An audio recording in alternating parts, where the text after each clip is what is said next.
Cannabis Common Sense, the show that tells the truth about marijuana and the politics behind its prohibition. Hello and welcome to another exciting edition of Cannabis Common Sense.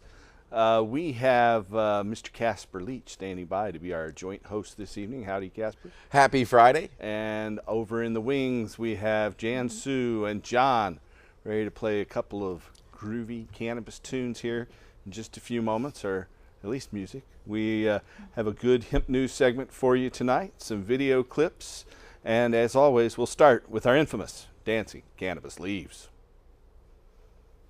I feel the force.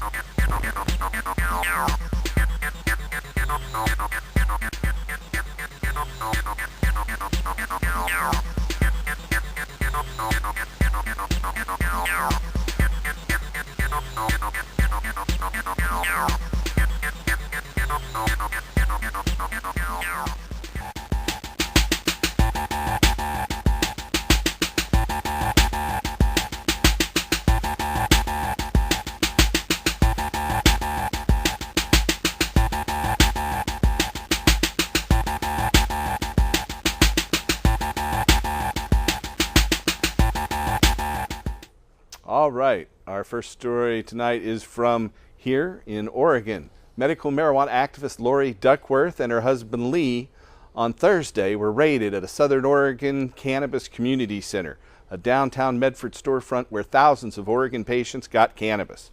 The Duckworths are accused of selling marijuana to people with a medical marijuana permit.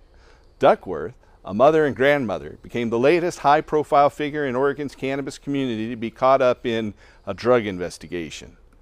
Oregon allows medical marijuana growers to recoup the cost of supplies and utilities when supplying cannabis to state-registered patients, but bans the sale of medical marijuana. Raids on the Duckworths and others in Southern Oregon came as state lawmakers were considering a bill that would legalize dispensaries. Lawmakers in Salem are also looking at a bill which would add post-traumatic stress disorder to the list of conditions that can qualify patients to be authorized by a physician for medical marijuana. Federal agents last year raided sites in Southern Oregon associated with James Bowman, reputedly one of Oregon's largest medical marijuana producers. Washington County law enforcement last year shut down the Human Collective, a dispensary that served as one of Oregon Attorney General Ellen Rosenblum's campaign stops. The Duckworths operation and 3 other medical marijuana outlets in the Medford area on Thursday were raided by a drug task force with state, local, and federal law enforcement. Police also searched 4 properties, including the Duckworths' home, confiscating dried marijuana, growing cannabis plants, and weapons. The Duckworths were arrested at the Cannabis Community Center in downtown Medford, directly next door to the federal courthouse. 2 other Medford men were also taken into custody as part of the investigation. All were held at the Jackson County Jail on marijuana-related charges. Was Duckworth targeted for marijuana activism? Longtime cannabis advocate and Portland lawyer Lee Berger said that's a question worth asking. Berger also questioned the timing of the raid. Friday's furloughs for state employees in the Memorial Day weekend likely mean Duckworth and the other defendants will remain in jail until next Tuesday. According to Berger, quote, "The only real effect of police raiding safe access points is that patients are denied access to medicine, and in my view, that's a form of domestic terrorism." End quote. The Duckworths are held on $550,000 bail each currently. They need $1.1 million to bail the married couple out of jail this weekend. Otherwise, they're going to be held till Tuesday. See what the judge will do next week. Out of Springfield, Illinois, House and Senate lawmakers have approved legislation, House Bill Number 1, to establish a pilot program regulating the state licensed production and dispensing of therapeutic cannabis to qualified patients in the state of Illinois. The measure now awaits action from Democratic Governor Pat Quinn, who recently stated publicly that he's open-minded about the legislation. If signed into law, Illinois will become the 19th state since 1996 to allow for the authorized patients to possess and consume cannabis. The bill, the Compassionate Use of Medical Cannabis Pilot Program Act, allows for state-registered patients to possess up to 2.5 ounces of cannabis over a 14-day period. Patients must possess a physician's recommendation, be diagnosed with one of some 40 debilitating medical conditions such as cancer, HIV, multiple sclerosis, or fibromyalgia, and must not possess a felony drug conviction to participate in the program. Under the proposal, patients will not be permitted to cultivate their own cannabis. Rather, the measure requires patients to obtain cannabis from one of 60 proposed state-licensed dispensaries. These facilities will be supplied by 22 state-authorized cultivation centers. The Illinois Department of Agriculture, Department of Health, and Department of Financial and Professional Regulation will oversee this program. If signed into law, the pilot program will officially take effect on January 1st, 2014. Because the measure contains a sunset provision, it'll expire 4 years from the date unless lawmakers act to extend it. Out of Princeton, New Jersey, more than 9 out of 10 U.S. adults say people who possess or consume small quantities of cannabis should not face jail time, according to a May 2013 nationwide Reason Magazine Roop poll of 1,003 adults, conducted by Princeton Survey Research Associates International. According to the poll, only 6% of respondents favor jailing convicted minor marijuana offenders. 32% of those polled favor a fine-only penalty, while 20% of respondents prefer that offenders receive substance abuse counseling. 35% of those surveyed favored no punishment whatsoever. A majority of the respondents, 52%, also said that they would support the passage of federal legislation that would prevent the federal government from prosecuting people who grow, possess, or sell marijuana in the states that have legalized such activities. Only 42% said they would oppose such a law. A previous national survey conducted by the Pew Research Center in April similarly reported that most Americans favor the federal government no longer enforcing anti-marijuana laws in states that have approved its use. The Reason Roop survey possesses a margin of error of plus or minus 3.7%. Now we're going to talk about the head of the Office of National Drug Control Policy, known as the Drug Czar. It's former Seattle Police Chief Gil Kurligowski. He's been the drug czar under our illustrious President Obama. And sure, he's required by law to oppose marijuana legalization. And of course, being put in such an untenable and nonsensical position requires one to lie one's ass off on a regular basis. But still, that didn't make it sound one whit less ridiculous when drug czar Gil Kurligowski on Thursday claimed that marijuana is the drug most often linked to crime in the United States. Yeah. Drug czar Kurligowski, director of the White House's Office of National Drug Control Policy, or the ONDCP, dismissed calls for cannabis legalization as bumper sticker approach that should be avoided, reported Rob Hotakainen at the McClatchley, Washington Bureau. He claimed a study by which his office, which again is required by law to oppose marijuana legalization, showed a strong link between marijuana use and crime. 80% of the adult males arrested in Sacramento, California last year tested positive for at least one illegal drug, Kurligowski said. Marijuana was the most common detected drug found in 54% of those who were arrested in Sacramento. There were reportedly similar results in New York, Denver, Atlanta, and Chicago. The study included examinations of 1,700 urine samples and 1,900 interviews with men who were arrested. So that's how our federal tax dollars are spent. For Massachusetts, their Department of Public Health is proposing to charge medical marijuana patients $50 a year, not bad by Oregon standards, and dispensaries an annual fee of $50,000. Patients with a verified financial hardship would also be allowed to request a waiver of the registration fee, subject to review and approval by Massachusetts Health Department authorities. Patients who qualify for a hardship license to cultivate, and most patients won't be allowed to grow at home, all except those who are mobility challenged will be required to buy from dispensaries. And they'd have to pay an additional $100 fee for the privilege of growing their own. The proposed rules call for marijuana dispensaries to pay an initial $1,500 application fee, followed by a $30,000 charge for the second phase of license processing. Both fees are non-refundable, even if the application is denied. The licensed dispensaries will then be required to pay an annual fee of $50,000.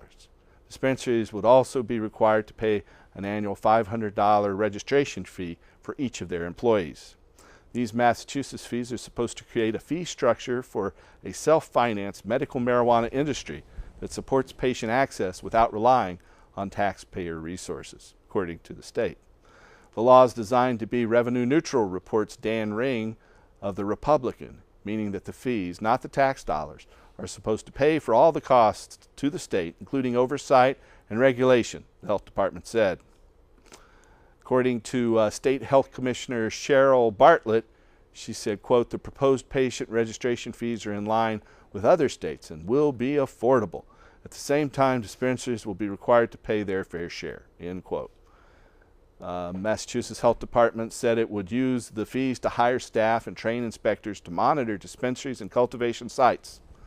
Earlier this month, the Massachusetts Public Health Council approved regulations for the cultivation and dispensing of medical marijuana and the registration of patients. The law, approved by Massachusetts voters last November, allows for up to 35 dispensaries across the state to provide cannabis to registered patients suffering from qualifying medical conditions. Dispensaries will set the prices that patients will pay for medical marijuana. The Department of Health will not regulate those prices. The shops, however, will have to come up with a plan for offering medicinal cannabis at no or reduced cost for some low-income patients.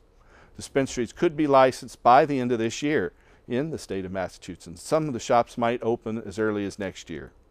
Under the law, patients with certain debilitating medical conditions, including cancer, glaucoma, HIV, and other conditions determined by a doctor, can get a medical marijuana card and possess up to a 60-day supply of medicinal cannabis, defined under this law in Massachusetts as 10 ounces. Next story tonight comes from Michigan. The Michigan Supreme Court ruled on Tuesday that medical marijuana patients aren't automatically breaking the law against driving while impaired if they're caught after driving and using marijuana. The court, in a unanimous decision, overturned the appeals court decision in the case of Rodney Kuhn, a Michigan medical marijuana patient from Grand Traverse County. Kuhn was stopped in 2010 for speeding, going almost 30 miles over the speed limit. He admitted to having smoked medical marijuana earlier, and a blood test showed the presence of cannabis in his system. It's illegal in Michigan to drive while under the influence of marijuana, but the state Supreme Court ruled that medical patients have some protection. The police must show a driver was actually impaired under the influence of marijuana for DUI charges to stick.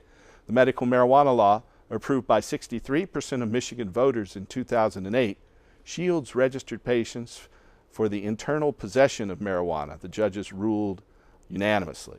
At the same time, the law forbids driving while under the influence of marijuana, but doesn't set a level above which drivers are considered to be under the influence, the ruling said.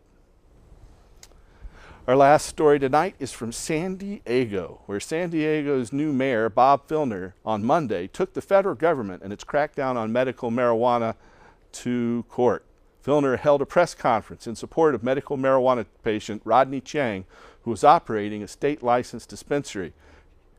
The mayor of San Diego called for jury nullification, ruled that the jury should find this man not guilty regardless of federal law in this case.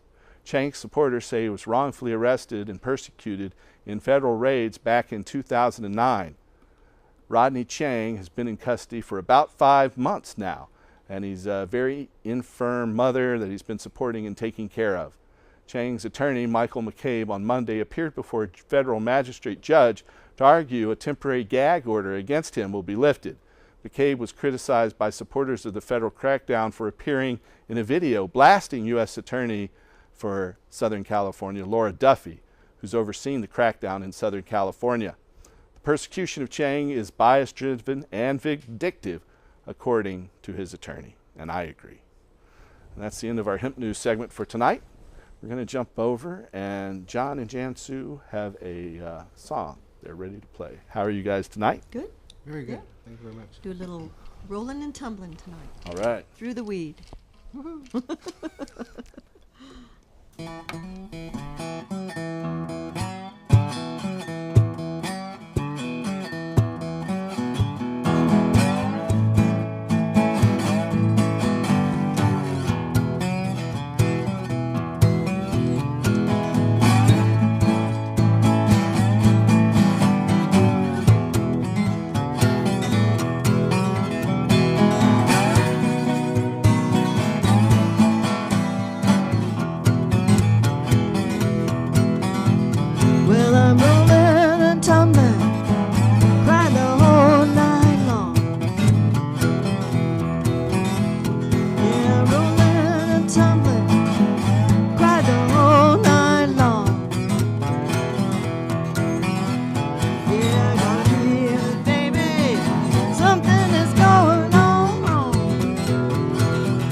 don't like my taters, don't you jiggle my mind.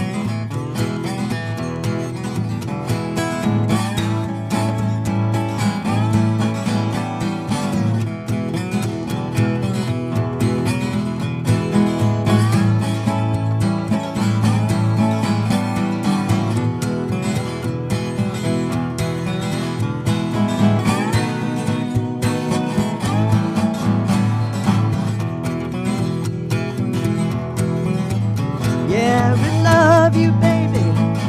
Come on and say you're mine. Yeah, we love you, baby. Come on and say you're mine. You don't like my taters, don't you jiggle my mind. 'Cause I'm rolling and tumbling, cried the whole night long. Yeah, I'm rolling and tumbling, cried the whole night long. Yeah, I got feeling, baby, something is going on.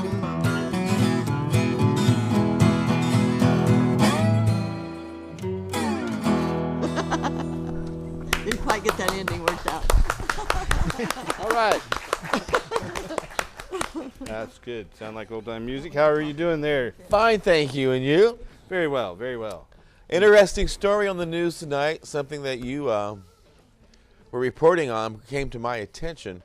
It's a national story now, and a lady called in to 911. I think it was July of last year. Her ex-spouse was breaking into the house, and 911 dispatch said, "I'm sorry, our police only works 9 to 5, and we can't send anybody out to help you." And she couldn't believe it, but it was true. The perpetrator did finally break into the house and raped her. And a week later, arrested, and he is now serving time behind bars. And the sheriff department even stated to the people in the community that And what community was this? it's here in Oregon. It's a northern community in Oregon. They didn't specify the town, but it is a national story in today's headlines. And the sheriff even stated that the people in the community should move to another area where the law enforcement is on a 24-hour, 7-day-a-week time clock, because they can't afford it.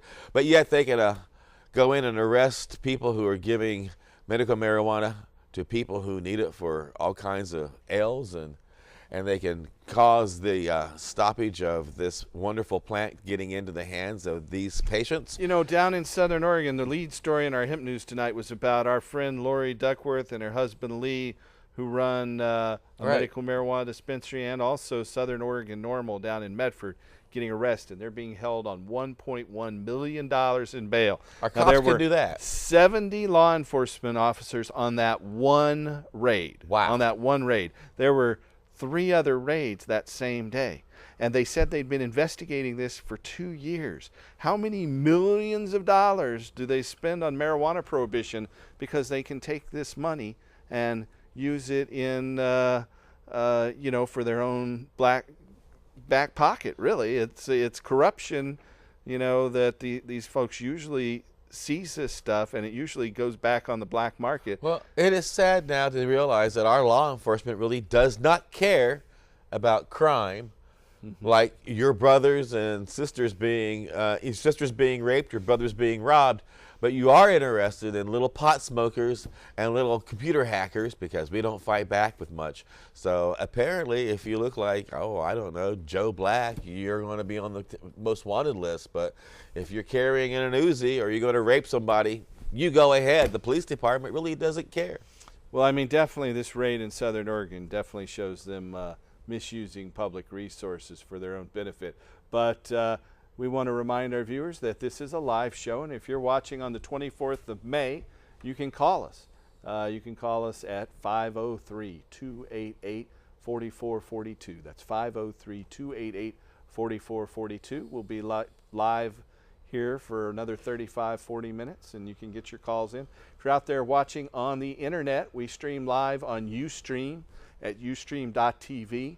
You can watch us anywhere in the world, and you can put a text message into the little chat box there, and through the magic of cell phone wireless messaging, I'll get that message and be able to answer your question here on the air. And I guess we do have a caller, so we'll take our first caller. Welcome to the show, caller.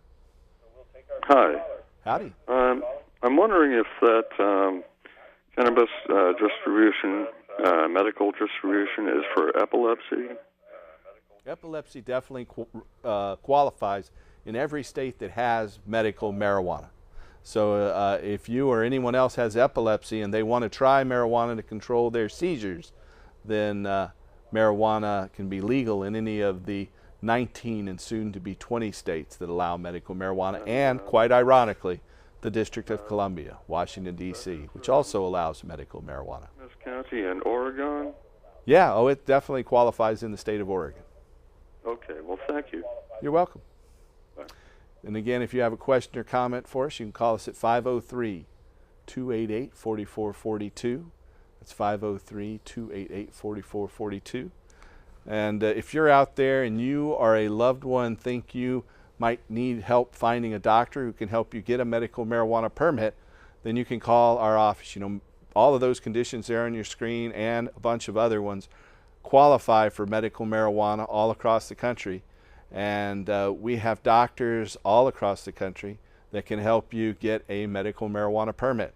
So if you need help locating a doctor who can help you do that, either because your own doctor won't do it or you don't want to have it in your permanent medical record, then you can call us. Anywhere in the USA, you can call us at 1-800-723-0188. That's 1-800-723-0188. If you're watching us here in the Portland area, you can call us at 503-235-4606. It's 503-235-4606. We're happy to help. We've actually helped over 160,000 patients get their medical marijuana permits all across the country. That is fantastic. You know, over Christmas, I spent time with Eric Holder, and I gave him some of that marijuana that you grow. Said that. I think Eric's smoking that marijuana that we gave him at Christmas because, no, look, he was asked about this thing on Fast and Furious, and he goes, I don't know, I can't remember. He was asked about the IRS investigating organizations and who was in charge of that. He's like, I don't know, I can't remember. When he was asked about allowing the Justice Department to investigate reporters and members of the press and taking their phone records, who did that? He's like, I don't know, I can't remember. It's like, Eric, apparently you're smoking it. It doesn't affect my memory that way, Casper. So legalize it. Come on. Gosh. We have another caller. Welcome to the show, caller. Hi. So I'm curious on my husband's a Social Security client and has medical marijuana, and I'm wondering if the price changes for him. There is a reduced rate for people who have a medical, who have food stamps or get Social Security, disability, or so. Yeah, there's a reduction in fees for people who have food stamps and Social Security, or SDI is another one. Okay, and I just want to say congratulations, and I love the medical marijuana program. Thank you. I really appreciate that. Is SDI, thanks for watching. Is SDI one of those things that you go to the health clinic for? No. Oh. No, it's a program for low-income disabled people. Oh, okay. So there's disability and there's SSDI, which is for people who are very very poor. You know, one thing I think is exciting for the marijuana movement? What's 3D printing.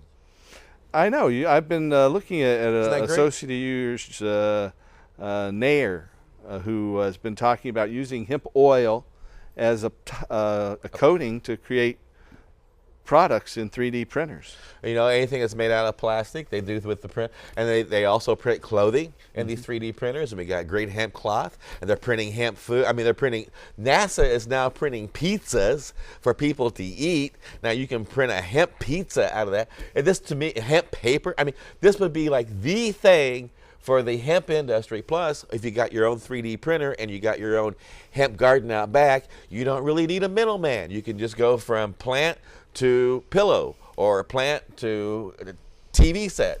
And they've even got printers that print printers. This one little kid had his little esophagus printed, and scientists saved his life this week. 3D printing, and this plant is the perfect thing for this printer. They should be married together. Well, I do know that even today, when hemp oil is hard to get and expensive, it's actually cheaper to make plastic out of hemp seed oil than it is to make it out of the petrochemical products that are primarily used. We have another caller, though. Welcome to the show, caller. Oh, not that line. Must have been Eric Holder. I don't know. He likes He to kept prank Holder us. on hold a He little likes too to long prank there. us. Hey, did Obama call? You asked? No? No. All right. Well, He hasn't we called. thought from last week, right? Well, never mind. I must have forgot. Well, we asked him to call, and Eric, if he wants to be a guest speaker. Oh. Yeah, no one okay. called. But that is happening when? Obama hasn't reached out to The me. Portland hemp stock is happening when? The Portland Hemp Stock Festival is September 7th and 8th down at Kelly Point Park. You can find out more at Hempstalk. That's HEMPSTALK, kind of like a corn stalk. That's HEMPSTALK.org. We have another caller, though. Welcome to the show, caller. We'll try this again. Hello? I'm wondering, I've heard about the Duckworth bust, but you mentioned 3 other people. I hadn't heard about that. Could you give us more information about those people? Yeah, there were 2 women in Eugene associated with the dispensary there, and another one in Gold Hill, Oregon. So altogether, I think 6 people were arrested, and they're still looking for another person that remains at large. Okay, thank you. You're welcome. You're welcome. And again, the Duckworths are being held right now. They are arrested on a Thursday, and just before there's this furlough program where, because of budget cutbacks, they lay off the courts for what they call it Furlough Friday. So there are no officers available or judges available on Friday for the furlough, the Duckworths to come in to see a judge. And then, of course, Monday, being Memorial Day Monday, there won't be any court that day, so they have to wait till Tuesday. And in the meantime, they're being held on $1.1 million bail. It really is outrageous. How does the community as a whole come to their aid? There were a series of protests in Medford and in Eugene today at 5:30, and I haven't heard reports on that, but we'll let you know some more on that as we can. And if people want to donate to help, how can they make that happen? I can't answer that question right now. All right. But we do have another caller. Welcome to the show, caller. Hello? Hello, how are you? Fine, this is Earl. Hi, Earl. Question I had is, many years ago, 23 years ago, I had a brain aneurysm, blow and seal in my head. Wow. Did 44 days at University of Michigan, over 11 months and 4 operations. And my final operation, I had the #1 surgeon in the world working there. They were #1 in the country. But he says, Earl, you still doing cocaine? And I said, no, I would never do it again. And I knew that caused my aneurysm. And he said, and what about marijuana? And I said, I've smoked it every day. He said, well, double it. He said, it lowers your blood pressure. You'll never be back here. You spent 44 days in this chicken coop. You don't need to ever be back. And that was 23 years ago, and I've never been back. All right. And, you know, marijuana also protects your brain from trauma. So when the aneurysm broke, it probably helped preserve your brain function as well. Well, I was blessed at the time. I had they blocked the artery in my head that came loose, and that's the one that sends a signal for headache and pain, and I haven't had either of that in 23 years. All right. Well, great. And Jack Hare pointed out when I started working for him that it cuts back on high blood pressure diseases like stroke, heart attack. Oh, yeah. It helps your blood move through your body easier, and it helps you relax and calm down. And it also helps you overcome the perils of teenagers. Oh, yeah. Well, I'm one of those old guys now. I'm going to be 69 in 2 months, so. All right. Well, congratulations. I'm glad to hear that it's helped you. Thanks for that great story. I've smoked 43 years. Okay. Well, I think that's a little bit longer than me. I'm working to catch up, though. And I was one of the only, I was 27 at the time. I left a church that was against drinking and all kinds of things, and I thought, all right, I get to try some of this stuff now, and it was like, holy cats, am I having fun. But it's been a godsend since then. Unbelievable. Great. All right. Well, All right. thank you. Thank have a good night. You have a nice one. Bye. You too. If you have a question or comment for us tonight, you can call us at 503-288-4442. We'll be taking your calls for about another 28, 29 minutes. Well, everybody seems so surprised at the IRS. Remember, I love you. You guys are my favorite people. Really, dinner's on the house anytime.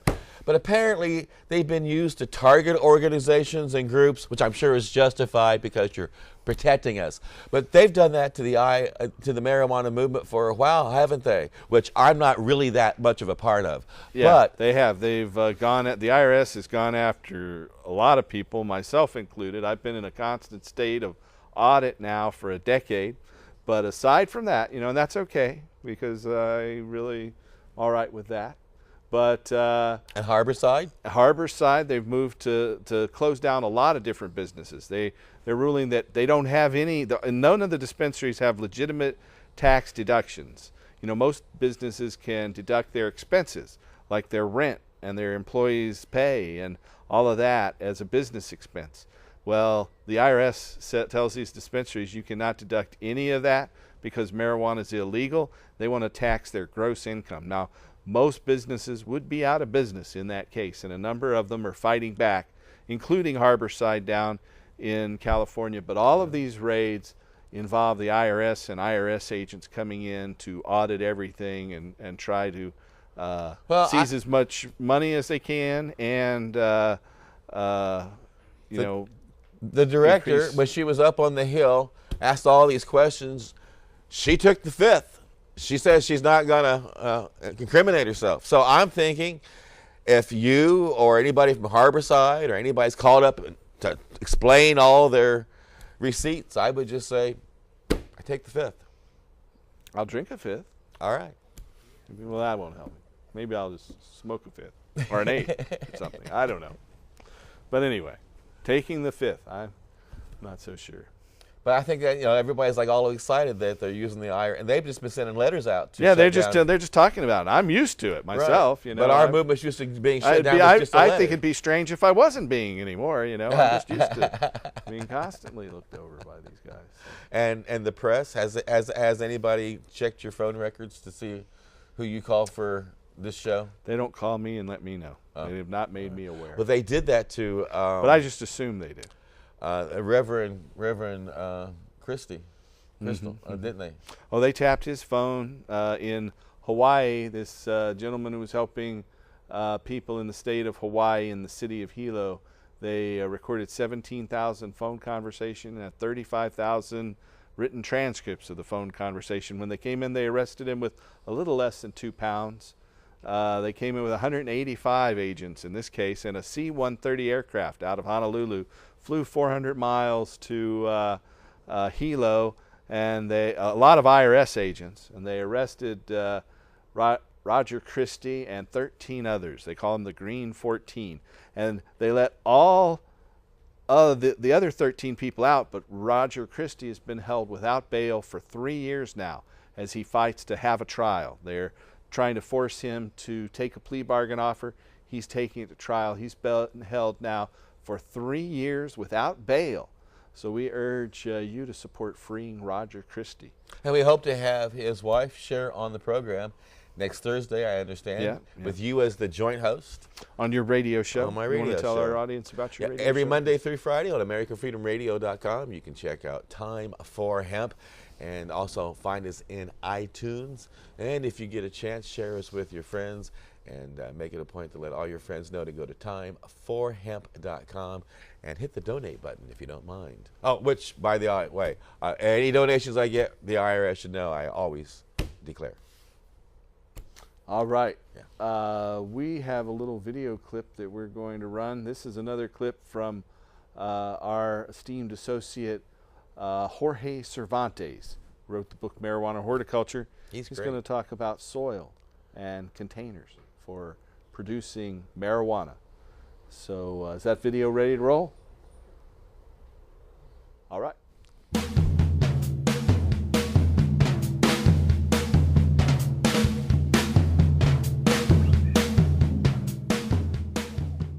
Growing in inexpensive, readily available containers allows each plant to be cared for individually, including the water and nutrient regimen.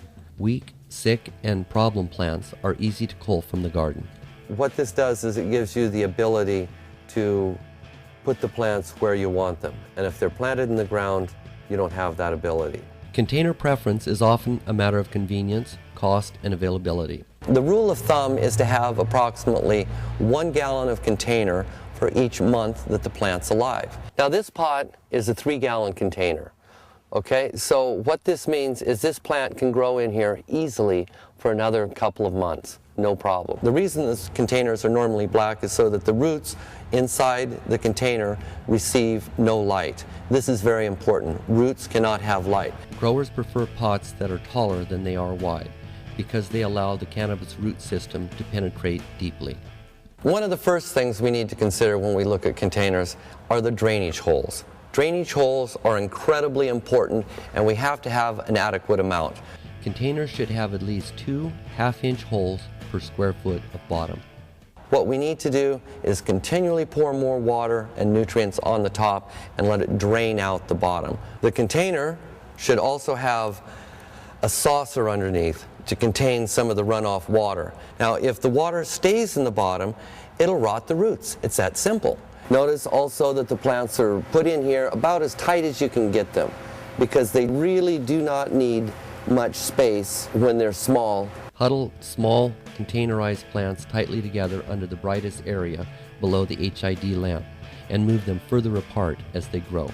In general, each 40-inch square space will hold from 16 to 32 plants. Now let's look at growing mediums. There's 2 basic kinds of growing mediums. First is a soilless mix. This is a medium that does not have any elements in it that will react with the plant. So you can fertilize it, and that's it. You have complete control. This is what hydroponic gardens use. Soilless mixes are inexpensive, lightweight, and sterile growing mediums. You've got rock wool, which is spun rock fiber. You've got coconut husks that have been cleaned up and pressed together. And then you've got something like this, which is a mix of several components, mainly perlite and peat moss. Texture of soilless mixes should be coarse, light, and spongy to allow drainage and sufficient moisture and air retention.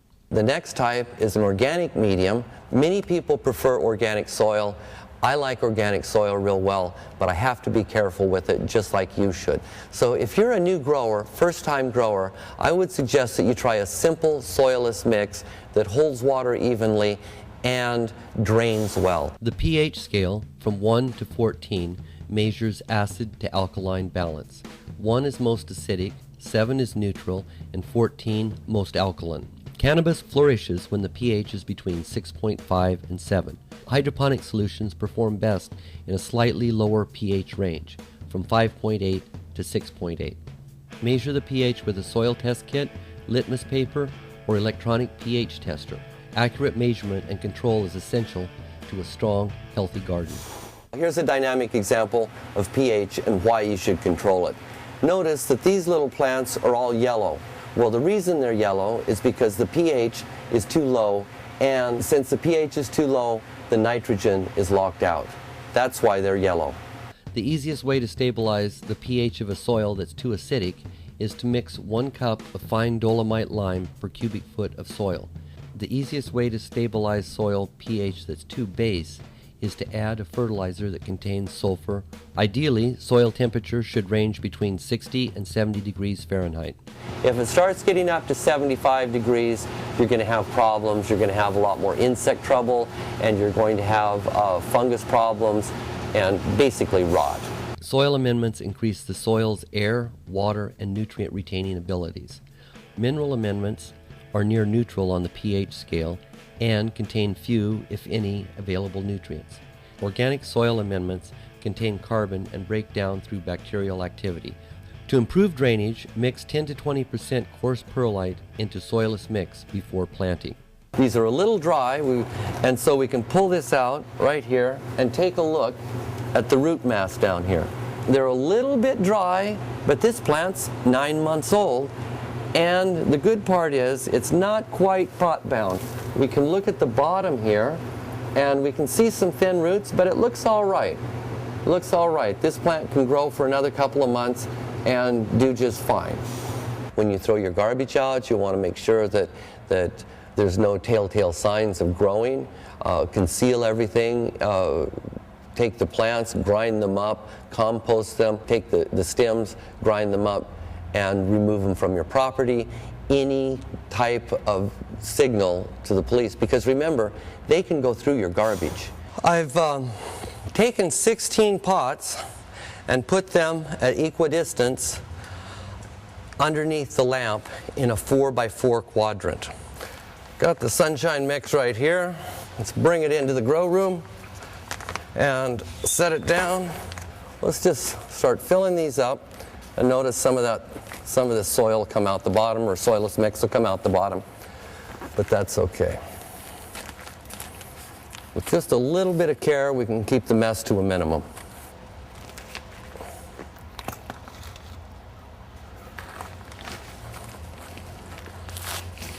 I'll finish filling these pots up and put them on the saucers right there. Now we've got our reservoir that I'm bringing in. Now notice that I always keep a top on a reservoir. There's a couple of reasons for that. The first and foremost is so that the water will not evaporate, because if it evaporates, it'll bring more humidity to our room, and we don't need that. Second reason that we keep this covered is so that nothing falls in it. Got a little container in here, a little watering can. It's the only one we could find, so don't laugh.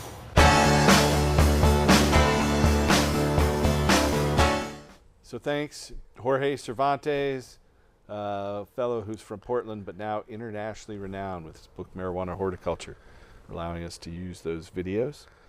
So we have a little show and tell session for you, but I first want to remind you, if you have a question or comment, we'll be taking your calls for about another 15 minutes or so. You can call us at 503-288-4442. If you have a question about ending adult marijuana prohibition, restoring industrial hemp, or helping medical marijuana patients, call us at 503-288-4442. We have some interesting new items in our Hemp and Cannabis Museum. Right off, we start off with the number of Park Davis products. This one here is Cannabis Indica. It's from 1911. This holds 1,000 tablets. It's still got about 50 or so of them left in there. It's a Cannabis Indica extract from Park Davis of Detroit, Michigan. I thought Park Davis says you can't make many. There's nothing. They don't say that. Marijuana. Oh, okay. Here are 100 pills. These are a sedative pill.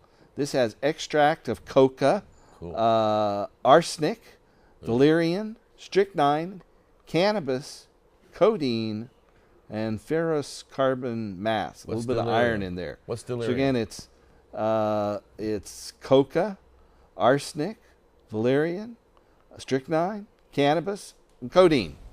This is and this one is just about full with 100 pills, but this is from 1898, and so we're not opening it. This is another one that's just about full, also from, or it is full. Doesn't look like it's been opened. It's a Venin compound. It's 100 chocolate-coated cannabis pills. This is cannabis, strychnine, and zinc phosphate. Cannabis, they keep putting strychnine together with cannabis in these old medicines. I guess they didn't realize it wasn't that good for you. Here's a zinc phosphide compound from Park Davis. That's zinc phosphide and extract of cannabis. Apparently the cannabis made this zinc phosphide palatable to some degree. And this is a completely unopened bottle of fluid extract of Cannabis Indica.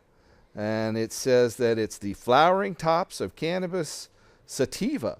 So on here it says Cannabis Indica, but in the small print it says the flowering tops of Cannabis sativa.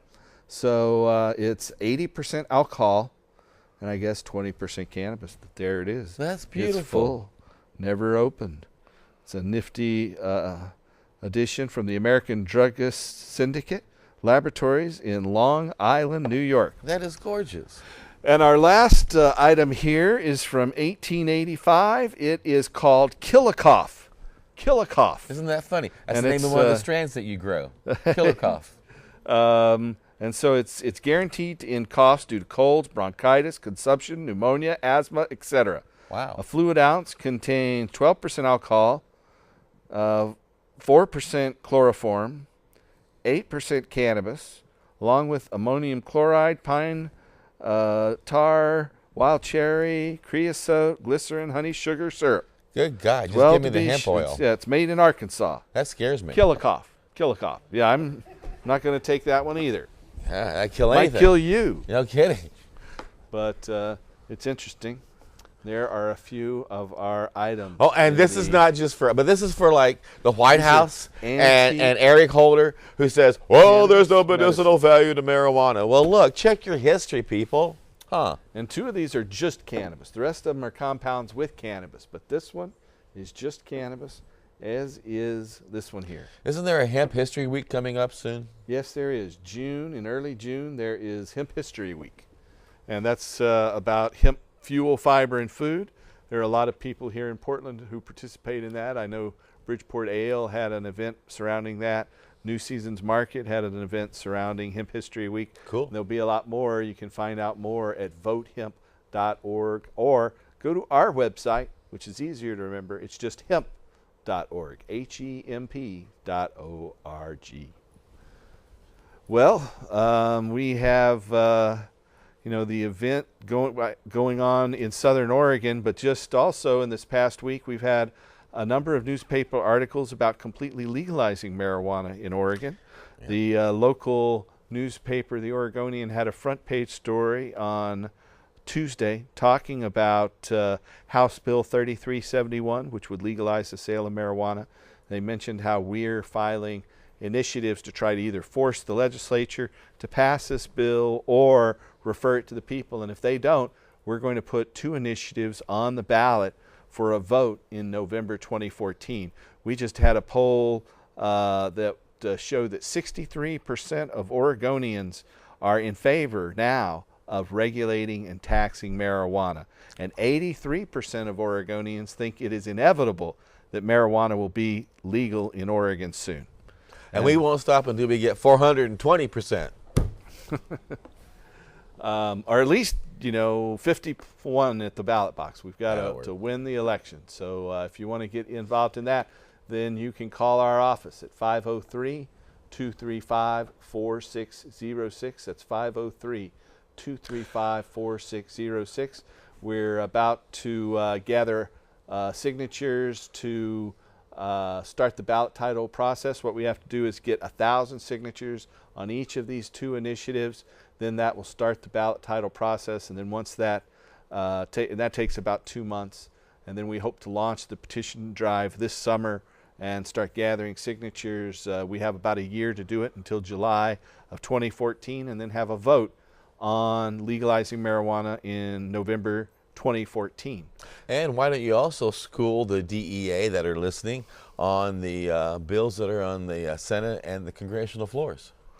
Well, in the federal level, there are a number of bills that are sponsored by Oregon's Earl Blumenauer and Colorado's Jared Paulus and Representative Steve Cohen in Tennessee, along with other representatives that would legalize hemp, that would allow federal law to allow states to allow patients to have medical marijuana and regulate marijuana, as Washington and Colorado voted 6 months ago to do. And so we urge you to support those bills to reform marijuana laws. We have a vote coming up on Tuesday in the Senate on a Senate Bill 681. It actually has already passed the Senate, and now it's going to the House in Salem. So if you're in Oregon, we urge you to contact your legislators down there and in the House and urge them to pass Senate Bill 281. Senate Bill 281, which vote's coming up on Tuesday.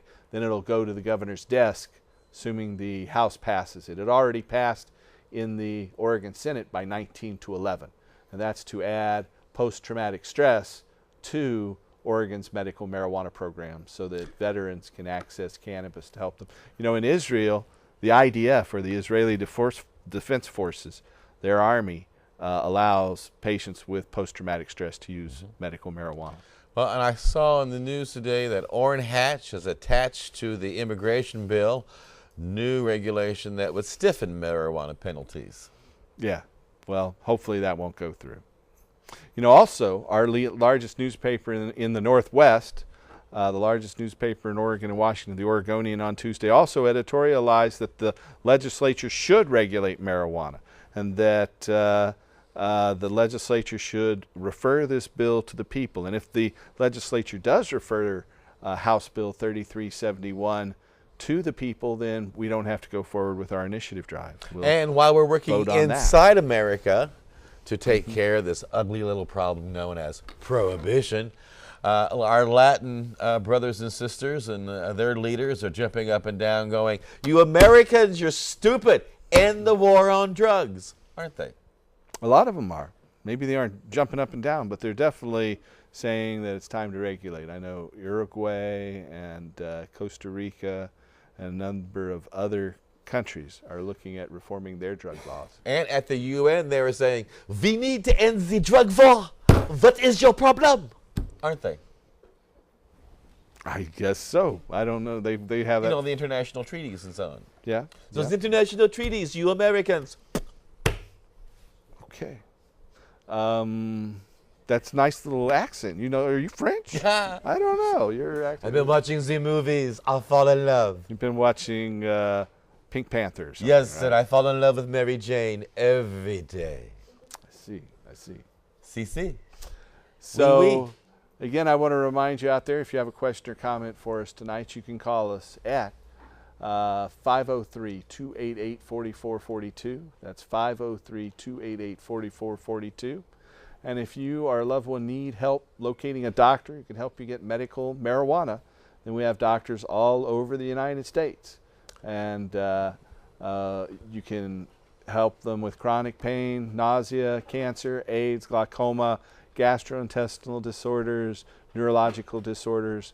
Then if you need help locating a doctor, we have a referral service. You can call us toll free at 1-800-723-0188.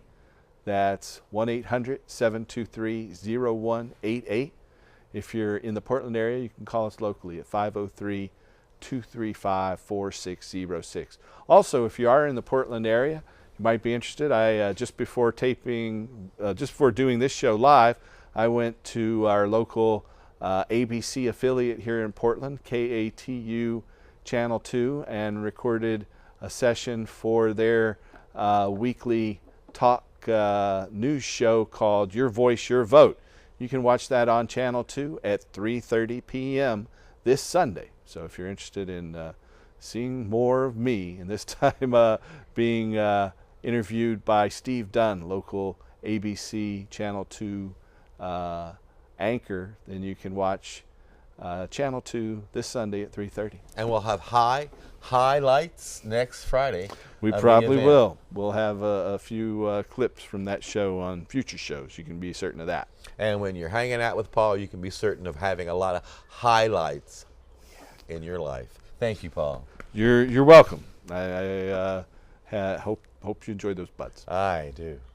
So we are just about out of time. I want to thank all you folks for watching. We're going to jump over and in just a moment and let Jan Sue and John regale us with another fantastic song. You want to give another plug for Time for Hemp, your radio show of long... Absolutely. On AmericanFreedomRadio.com, Monday through Friday, 10 to 11 a.m. Pacific Standard, 1 to 2 p.m. Eastern Standard. Tune in and take Time for Hemp. On Monday, we have a rerun, I hate to say encore presentation. It's a holiday, but come Tuesday forward, we are back live again. And Thursday, Paul Stanford, my joint host, and I will be talking with Cher Christie. And on Friday, we have the head of the Harborside community, Steve D'Angelo, coming onto the program to talk about what other?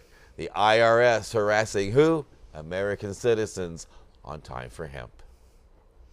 All right, and I want to remind you that you can get the latest hemp news by going to our website at hemp.org. That's HEMP.org/news. We're about to put out our newspaper, Hemp News, again and start doing that regularly. And also want to announce that we've just topped 250,000 followers on Facebook.